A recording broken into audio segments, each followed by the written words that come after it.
Shalom, shalom, bien-aimés dans le Seigneur. Nous sommes dans la joie de nous retrouver ce vendredi soir pour la gloire du Seigneur Jésus, pour notre demi-heure de live de fin de semaine.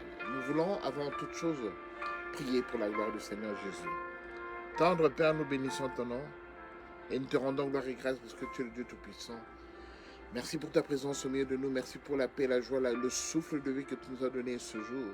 Merci Seigneur parce que beaucoup n'ont pas pu avoir ce privilège, mais tu nous l'as accordé gratuitement Seigneur. Daigne te glorifier encore en ce jour Père. Nous abandonnons toutes choses entre tes mains, soit l'alpha et l'oméga, du début jusqu'à la fin, règne en puissance et en maître, au nom de Jésus. Nous t'avons prié. Amen. Amen, amen, bien-aimé. C'est une grâce exceptionnelle que de se retrouver encore une fois de plus pour parler de la part du Seigneur. Nous voulons ce jour voir un petit texte, un tout petit texte qui nous dira beaucoup de choses malgré sa petitesse de contenu. Nous allons ouvrir nos Bibles dans le livre de Matthieu. Le livre de Matthieu chapitre 9 du verset 20 au verset 22. Matthieu chapitre 9 du verset 20 au verset 22. Nous voulons lire au nom du Seigneur Jésus.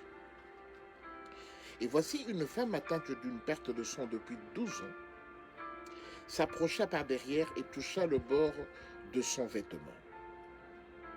Car elle disait en elle-même, si je puis seulement toucher son vêtement, je serai guéri. Jésus se retourna et dit en la voyant, prends courage, ma fille, ta foi t'a sauvée. Ta foi t'a guéri. Et cette femme fut guérie à l'heure même. Parole du Seigneur. Et cette femme fut guérie à l'heure même. Nous connaissons tous l'histoire. Je n'ai pas voulu lire toute l'histoire telle qu'elle se présente. La Bible nous dit qu'en fait, cette femme avait une hémorragie sanguine pendant 12 ans. Pendant 12 ans, cette femme avait tout son système complètement qui perdait du sang.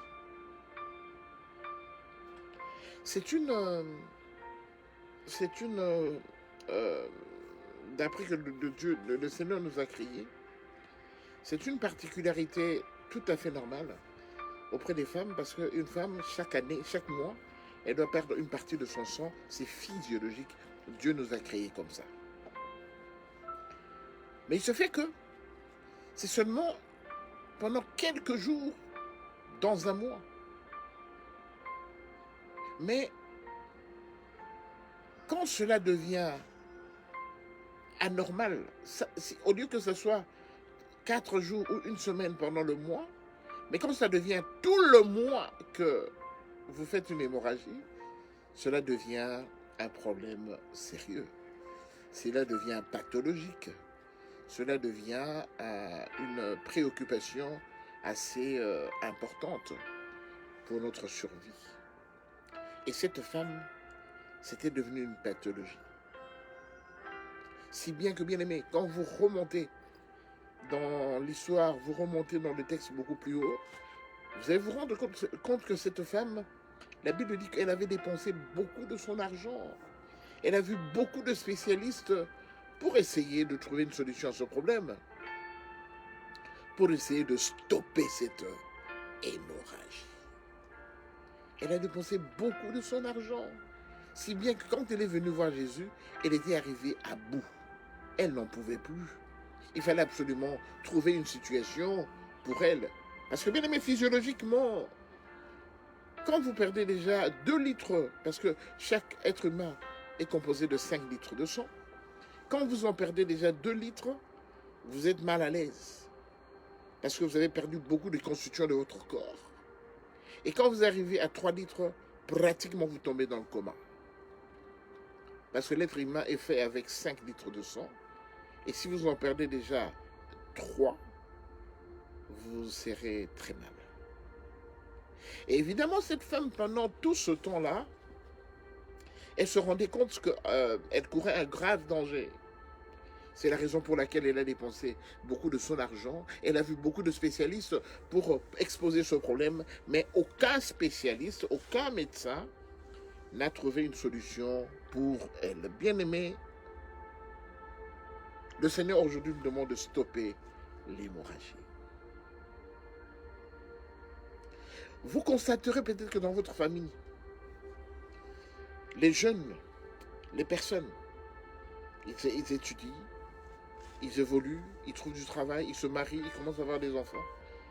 Mais le cap de 50 ans, c'est difficile à franchir pour chaque jeune, pour chaque personne dans votre famille. Vous vous rendez compte que votre grand frère est mort à l'âge de 50 ans. Votre père était mort à l'âge de 50 ans. Et vous vous rendez compte que quelques membres de la famille, quelques cousins, cousines, meurent également à cet âge-là de 50 ans. Mon frère, ma soeur, j'aimerais te dire que c'est une hémorragie. Et cette hémorragie, aussi longtemps qu'on ne va pas la stopper, elle va continuer, elle va affecter tous les autres membres de la famille qui sont encore vivants. Tu te rends compte que chaque fois que tu trouves un travail, tu travailles pendant 2 ans, après 2 ans, on doit te remercier, on doit te licencier. Sans pour autant qu'il y ait une cause sérieuse qui pousse le patron à te remercier. Ce sont des choses banales, des discussions banales, ou bien l'entreprise qui décide de faire une restructuration de son personnel. Vous savez que la crise est forte ces derniers temps. Et quand on fait le bilan, on essaie de trouver les gens qu'on doit remercier, qu'on doit licencier. Pour que l'entreprise puisse respirer un peu, on doit réduire le nombre du personnel. Et parmi les gens qu'on doit réduire, eh ben, tu fais partie de ce membre du personnel. Ça t'est déjà arrivé 2 fois, 3 fois. Mais tu ne t'en es pas tellement rendu compte et tu n'en as pas fait vraiment un problème sérieux. Mais quand tu réfléchis bien, tu te rends compte que c'est un problème qui est récurrent dans ta vie. Mon frère, c'est une hémorragie. Tu es malade depuis plus de 12 ans, depuis plus de 15 ans. Et cette maladie n'évolue jamais positivement. Depuis que tu es malade de cette maladie-là, de cette pathologie, tu demeures toujours dans cette position et ça fait plusieurs années que tu en souffres. J'aimerais juste te rappeler, mon frère, ma soeur, que tu vis une hémorragie. Et aussi longtemps que cette hémorragie ne sera pas stoppée, tu souffriras de cette maladie toute ta vie. Et tu risques même de la léguer à tes enfants. Parce que tu ne te rends pas compte que c'est une hémorragie. Bien aimé, aujourd'hui, le Seigneur nous demande de stopper l'hémorragie. Bien aimé, une hémorragie, aussi longtemps qu'on ne la stoppe pas, elle va continuer à évoluer, va évoluer positivement. Et ça va créer beaucoup de dégâts. J'aimerais juste te rappeler que l'hémorragie conduit à la mort. Une hémorragie, si on ne la stoppe pas, elle conduit à la mort. Venez à l'hôpital. Regardez auprès des patients qui sont là. Regardez un patient qui fait un malaise ou qui commence à faire une hémorragie. Regardez comment tous les membres du personnel commencent à courir pour essayer de stopper la hémorragie. Mon frère, ma soeur, c'est un problème sérieux que le Seigneur nous a poussé à parler ce soir. L'hémorragie. Un être humain, l'hémorragie peut arriver, mais on ne doit pas laisser l'hémorragie prendre de l'ampleur dans sa vie. Parce qu'aussi longtemps que l'hémorragie prendra de l'ampleur, cela le conduira à la mort. Je te pose une question ce soir. Depuis combien d'années dure ton hémorragie? Depuis combien d'années les hommes te voient, s'intéressent à toi, ils restent avec toi pendant un moment et après ils s'en vont. Et 2 ans après, tu refais une nouvelle relation. Tu recommences une nouvelle relation qui va s'estomper quelques mois après, et ainsi de suite, et ainsi de suite. Cela est valable pour les femmes, les hommes aussi. Hein. Tu commences une nouvelle relation avec une dame et quelques mois après, la dame s'en va. Elle ne veut plus de toi. Tu en cherches une autre et ainsi de suite, le même topo, le même scénario, le même système, c'est comme si c'était du déjà vu. Et souvent, ça fait plusieurs années que tu en as connu beaucoup, mais que tu n'en as gardé aucune. Ça fait plusieurs années que tu en as connu beaucoup et tu n'en as gardé, toi maman, tu n'en as gardé aucun. Aucun des hommes, aucun des hommes qui s'étaient approchés de toi n'est resté avec toi. C'est parce qu'il y a une hémorragie quelque part dans ta vie. Mon frère, ma soeur, je ne sais pas comment vous voulez que je puisse parler de ce problème. Vous savez, quand vous lisez dans le livre de Psaume, chapitre 11, le verset 3 au verset 4, la Bible dit que, en fait, le Seigneur te voit comment tu es en train de souffrir. Parce qu'il est écrit, quand les fondements sont ébranlés, le juste, que fera-t-il? Tu es juste. Tu es juste. Pour le Seigneur, tu es juste. Devant le Seigneur, tu es juste. Mais quand tout commence à péricliter, tout commence à chavirer, tout commence à aller branquer ballon, tout commence à aller mal, la Bible dit, quand tu arrives dans ces genres de situations, toi juste, tu feras quoi? Le juste, que fera-t-il? Et au verset 4 du psaume 11, verset 4, la Bible dit que l'Éternel se tient dans son saint temple. Il le regarde. Le Seigneur se tient dans son saint temple. Il sait que tu es dans des difficultés sérieuses, mais lui, il le regarde. Il te regarde. Bien-aimé, devant une hémorragie, le Seigneur ne peut pas intervenir si toi-même tu ne te donnes pas de l'importance. Quand tout est ébranlé, le Seigneur te regarde. Il voit que tout est ébranlé dans ta vie, plus rien ne va. Il te regarde, il t'observe. Il est dans son Saint-Temple, il est dans sa grandeur, dans sa royauté. Et il t'observe, il te regarde. C'est à toi de faire quelque chose. C'est à toi. Ce n'est pas au Seigneur de descendre. C'est à toi de faire quelque chose. Cette femme avait une perte de sang depuis 12 ans. La Bible dit qu'elle a tout dépensé. Elle n'avait plus rien. Elle n'avait plus rien. Elle est arrivée à bout. Elle est arrivée à la fin. Je crois que même à un moment, elle aurait dû souhaiter la mort. Parce qu'elle n'en pouvait plus. Elle n'avait plus rien. Plus aucun moyen d'essayer de se faire soigner. Et la Bible dit, quand elle n'avait plus rien, elle se dit au verset 21, car elle disait en elle-même, si je puis seulement toucher son vêtement, je serai guéri. Bien-aimé, quelle foi! Quelle foi! Elle avait résolu que simplement le contact avec son vêtement, je ne serai pas en contact avec lui, mais comme c'est son vêtement qui le représente, le Seigneur Jésus, quand je touche seulement son vêtement, c'est comme si je l'avais touché lui. La Bible dit dans le livre de Hébreux, chapitre 11, verset 1, la Bible dit, or sans la foi il est impossible de lui être agréable, car celui qui s'approche de Dieu doit d'abord croire que Dieu existe et qu'il est le rémunérateur de ceux qui le cherchent. Car au verset 6, la foi est une ferme assurance de choses qu'on espère et une démonstration de celles qu'on ne voit pas. Je veux devenir bien. Je veux retrouver ma santé. Je veux que tout aille bien dans ma vie. Pour cela, j'ai la foi. Pour cela, j'ai la foi. Je veux me retrouver bien dans ma vie. Je me sens mal. Est une ferme assurance des choses qu'on espère. Une démonstration. La foi est une démonstration des choses qu'on ne voit pas. Je veux me marier. Je suppose que ma femme sera de telle corpulence, de telle apparence. Elle aura un sourire radieux. Elle aura une démarche qui me plaira tout le temps. Elle aura un sourire qui m'impressionnera tout le temps. C'est-à-dire, bien aimé, je me fixe. je me fixe une image. Parce que je me fixe une image de la personne que je voudrais avoir comme épouse. Vous savez, tout part d'une idée.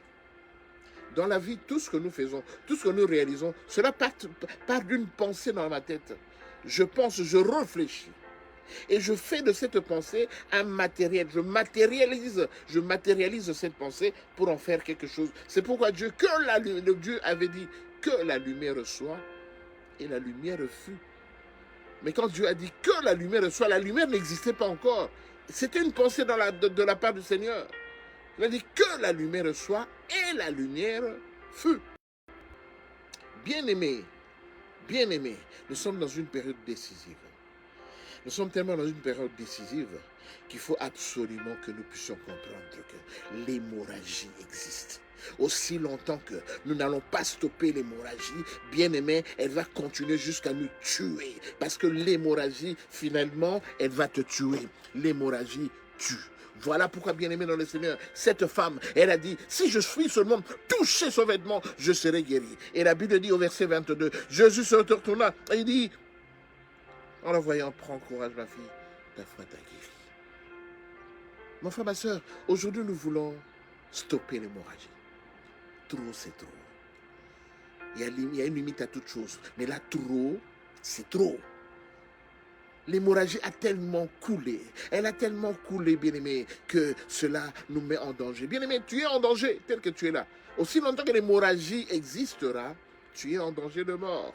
Tu es en danger de mort, je le dis bien, et je le répète pour la 3e fois, tu es en danger de mort. C'est le moment de prendre courage. C'est le moment de décider. Mon frère, c'est le moment de décider. Parce que cette femme, elle a décidé. Elle a dit, je vais aller voir le Seigneur. Et je vais essayer de toucher son vêtement. Il n'y a pas moyen de faire autrement. On ne me laissera jamais m'approcher du Seigneur. Je dois aller toucher son vêtement. Elle a fait. Elle a déjoué la vigilance des pierres et des gens. Et elle a touché le vêtement du Seigneur. Et l'hémorragie s'est stoppée. Nous allons prier. Mon frère, ma soeur, nous allons prier maintenant. C'est une prière de foi que nous allons faire. Petite prière de foi. Là où tu es, élève ta voix. Commence à remercier le Seigneur, ce Dieu-là, qui veut qu'aujourd'hui, cette hémorragie cesse dans ta vie, cesse dans ta famille, cesse dans ton foyer, cesse dans tout ce que tu entreprends. Élève ta voix, prie au nom de Jésus, Père de gloire. Je te rends gloire et grâce parce que tu es le Dieu Tout-Puissant. Tu es celui-là qui nous parle, qui est celui-là qui nous conduit dans les verts pâturages. La Bible déclare que l'Éternel est mon berger, je ne manquerai de rien.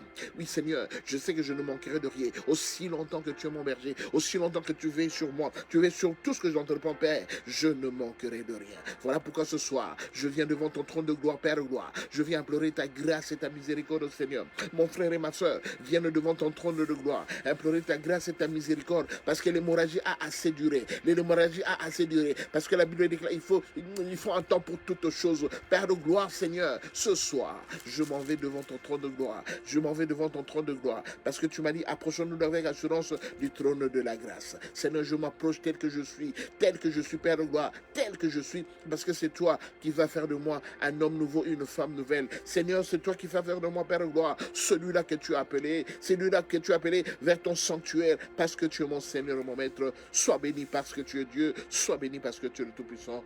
Gloire et louange à toi. Bien-aimé, écoutez-moi. La Bible dit que cette femme qui avait la perte de sang depuis 12 ans, elle se dit, si je puis seulement toucher son vêtement, je serai guéri. Bien-aimé, nous allons maintenant nous focaliser par rapport à l'hémorragie qui sévit dans nos vies. Nous allons nous focaliser sur une action à entreprendre. Bien-aimé, la Bible dit que la foi vient de ce qu'on entend. Nous allons nous focaliser sur une action à entreprendre afin que l'hémorragie cesse. Afin que l'hémorragie cesse. Focalisons-nous sur une action. Le Seigneur est devant toi. Il n'y a que lui qui peut être l'instigateur de cette action. Il n'y a que lui qui peut être l'instigateur de cette action. Ce n'est pas ton père, ta mère, ton frère, ta soeur, ton fils. Non, c'est le Seigneur qui est l'instigateur.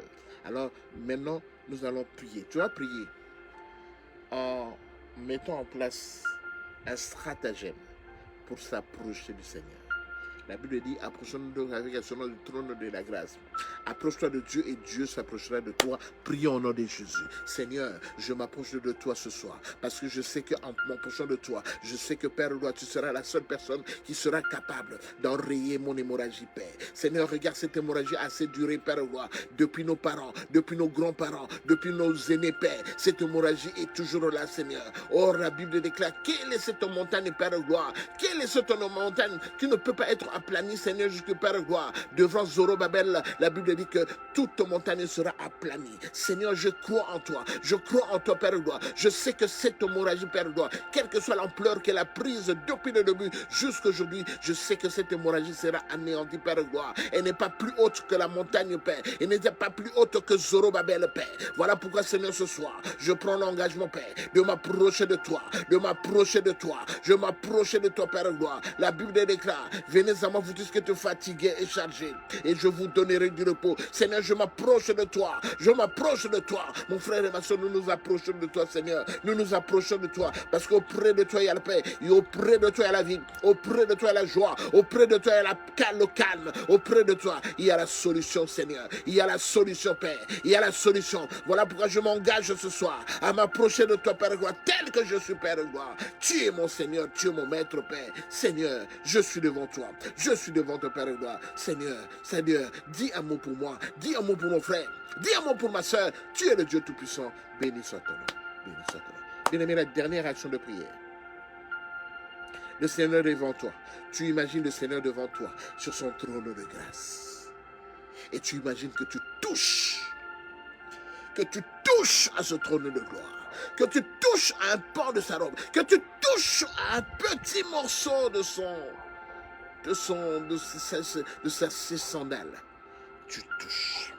Bien-aimé, nous allons nous représenter spirituellement le grand Dieu devant toi, le grand Seigneur devant toi, et tu es devant lui, bien-aimé, en étant prosterné, et maintenant tu touches à l'espace qui l'environne, même si tu ne touches pas à lui-même, mais tu touches à l'espace qui l'environne, et tu commences à ouvrir, tu ouvres ta bouche, et tu proclames les oracles, tels que tu veux que cela t'arrive, bien-aimé. Nous allons faire cet exercice, maintenant, tu as les yeux fermés, tu imagines Jésus devant toi, avec dans son trône de gloire, sur son siège, sur son trône, et tu t'approches dans cet univers, et tu touches à cela, et tu parles.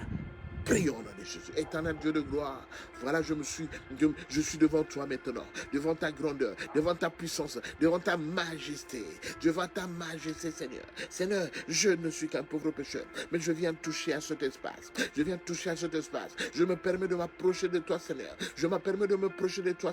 Je sais que ce n'est pas un bête exercice, mais c'est un exercice merveilleux, un exercice grandiose, Père gloire. Je prends courage, Jésus. Je prends courage, Père, et je suis debout devant toi, Père gloire. Seigneur, je veux toucher à toi, Père gloire. Je veux toucher à toi, Père gloire. Je veux toucher à toi. La Bible déclare, c'est pourquoi Dieu l'a souverainement levé. Il a donné le nom qui est levé de tout nom, afin que devant la croix, tout genou fléchisse et que toute langue connaisse que Jésus-Christ est Seigneur et Sauveur. Oui, Seigneur Jésus, je viens palper, Père gloire, ta présence, palper l'homme de Galilée, Seigneur, Père gloire, l'environnement, Père gloire, qui est le tien, Jésus. Je parle par cet environnement, Seigneur. Aie pitié de moi, Jésus. Seigneur, agis dans ma vie. La Bible déclare, ta main n'est pas courte pour sauver, ni tes oreilles trop dures pour entendre. Seigneur, je suis la paix. Je suis la Père gloire, Seigneur. Je suis prosterné devant toi, Père gloire. Seigneur Jésus, je touche à toi, Seigneur. Seigneur, envahis mon corps, envahis mon esprit, envahis mon âme, Seigneur.